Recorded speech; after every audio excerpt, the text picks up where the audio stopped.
Hey, what's up, friends? Today I'm going to be walking you through my finished sketchbook from January. I'm so pumped about this. One of the things that I've been wanting to do over the last few years is finish a sketchbook. I'm sure you can relate. As artists, it's really fun to carry one, but sometimes you just get bored or, you don't end up finishing it because life gets busy. And so I actually have this sketchbook graveyard where it's like all of these sketchbooks that have the first 5 or 10 pages with drawings in it, and then the rest of it just empty pages.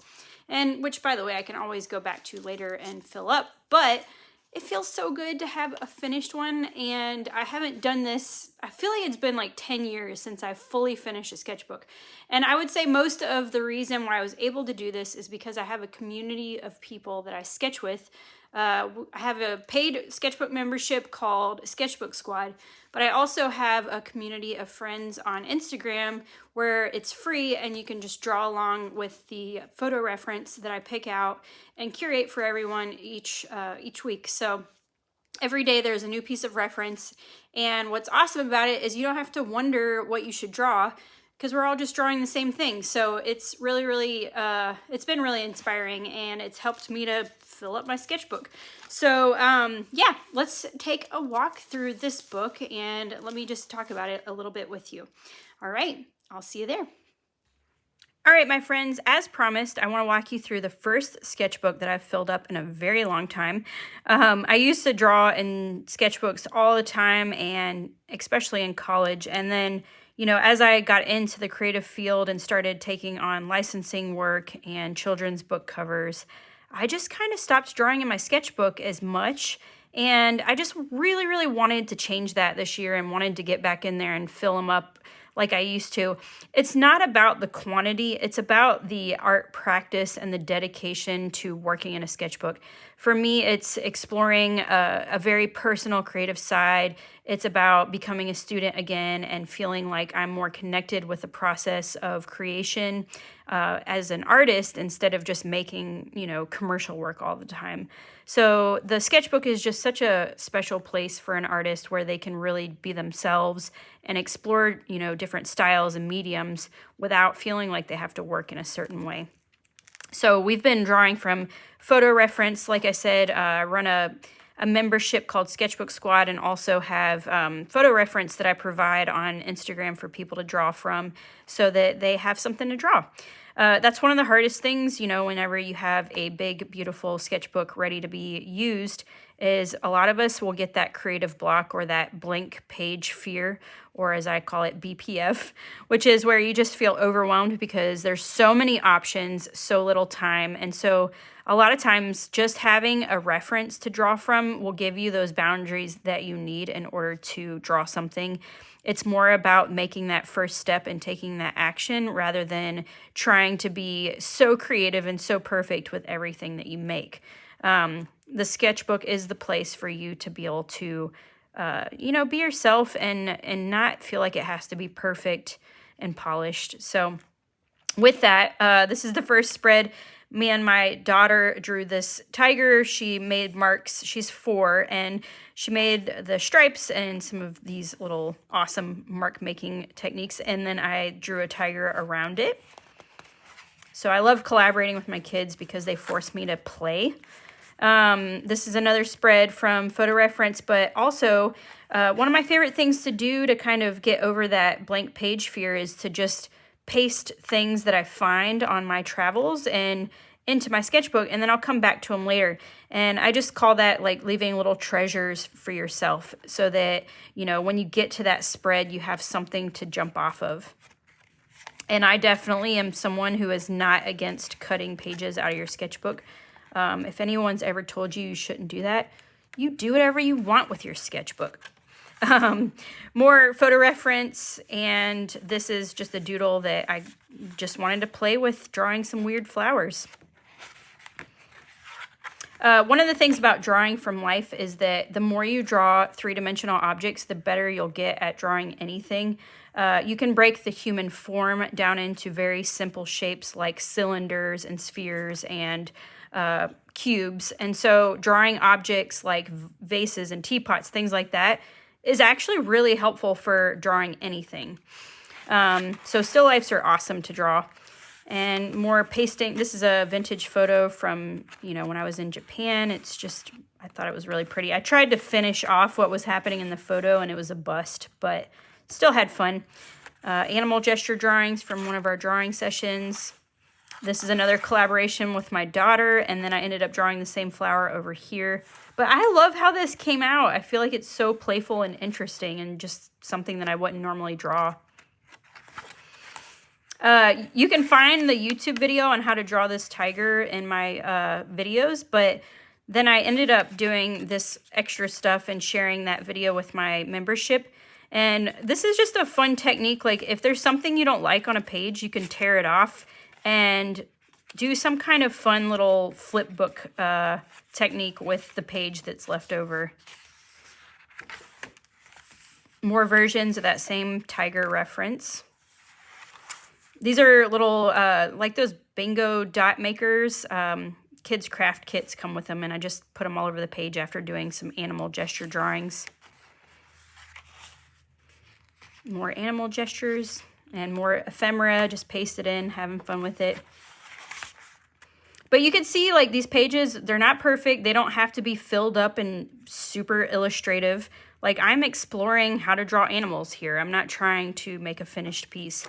And I encourage you to do the same. Your sketchbook does not have to be perfect. And then there's times where I do make more finished things. And, you know, this is done with marker. It's a little more loose than and different than I typically work with my finished work. But I really enjoyed making it. Got some landscape practice in from photo reference. And I love drawing landscapes. It's so much fun. This is gouache and ink, again from photo reference and sketchbook squad. A still life from reference.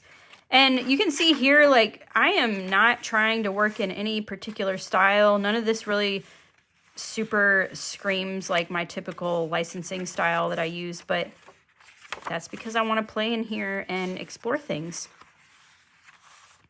Little wolf and I don't know. This page was fun. I just drew on an old postcard and pasted it in here and then took the rest of it.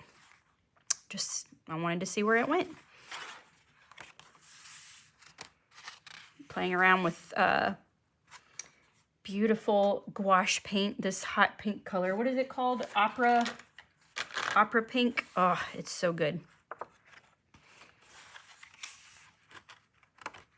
Human anatomy is a very tricky thing. It's good to practice. It's one of the best things to draw, you know, if you're just wanting to kind of sharpen your drawing skills.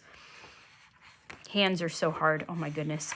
One of my favorite things to do is just to work in 2 colors. It, by default, just makes your work look a little more sophisticated. There's something about that 2-color palette, or just a limited palette, that people are really drawn to.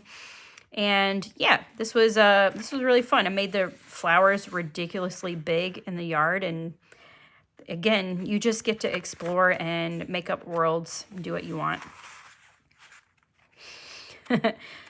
More doodles and silliness. A little bicycle. Didn't feel the pressure to go fill this whole page up. It's okay. Same photo reference as the other piece, just trying out what it would look like to have pencil with gouache laid on top of it. Another still life from reference, and then this was a chair that I did that I ended up pasting onto this background. There's actually a drawing I didn't like under here, and that's why I painted the whole page black. That was very liberating, just to be like, I'm just going to paint it one solid color and paste something on top of it. Another ripped out page, a little puppy dog.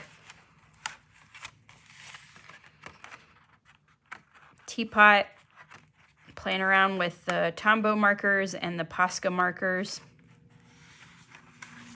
This is another time where I pasted in, this is a cross stitch pattern, and I pasted it in, and then when I got to this page, I was like, oh, the photo reference that I have is of this violinist, and I can just put her in this interior environment and maybe draw some plants, all inspired by this cross stitch design that I got that was from a thrift store. So Really, really fun. More Sketchbook Squad playing. This is, I drew it on a different piece of paper and pasted it in here and then just played around with paint swatches. This is one of my favorite things to do. I know this page isn't like, you know, woo, but I love pages like this because sometimes if you just go in and make funny little marks, or let's say your kids make funny little marks in your sketchbook, it's again like that leaving a little treasure thing where you can come back in later and turn it into something. So if you're ever like, oh, I don't know what to do, try making strange markings and like big blobs all over a spread in your sketchbook, and then come back to it later and see what you can make with it. This is another time where my daughter had painted an entire, just really thick globs of gouache paint into this spread. And I was like, you know what? I'm going to let that dry and I'm going to paint an ice cream cone upside down on it for some reason. And here's the last page. Again, these are like pieces of my fabric design. Whenever I go to, you know, approve the color, I have to have all these printouts of different colorways. And I save those because I can cut them out and collage them into my sketchbook. And this character here is from the embroidery pattern from before, and I just gave her a skirt and then added legs. And this cat is clearly thrilled to be on this planet, and we love him. And that's it. There's the first sketchbook of 2023. And again, I feel just so excited about filling one up. And I hope that this inspired you to get your creative juices going and get some ideas on how you could, you know, fill up a sketchbook too. And like I said, it's not about the quantity. It's more about just putting in that practice and dedicating time to your creative energy that's not being judged by, you know, the internet or final, you know, that final finished piece kind of pressure. Like, go in there and play around, even if it's only for like 5 or 10 minutes, and eventually you'll end up filling it up and you'll just feel like you have this little time capsule of your life and all the different things that you were into at that time. So really fun, and yeah, I'll keep sharing these with you. I hope you enjoyed. All right, friends, so I hope you enjoyed seeing my sketchbook. I had a blast sharing it with you. And if you are interested in learning more about my private membership called Sketchbook Squad, you can check out the link below. It's just sketchbooksquad.com. And I'd love for you to just try it out for a month and see if it's right for you. We have so much fun in there and we're learning a ton. And yeah, I hope to see you there. All right, bye.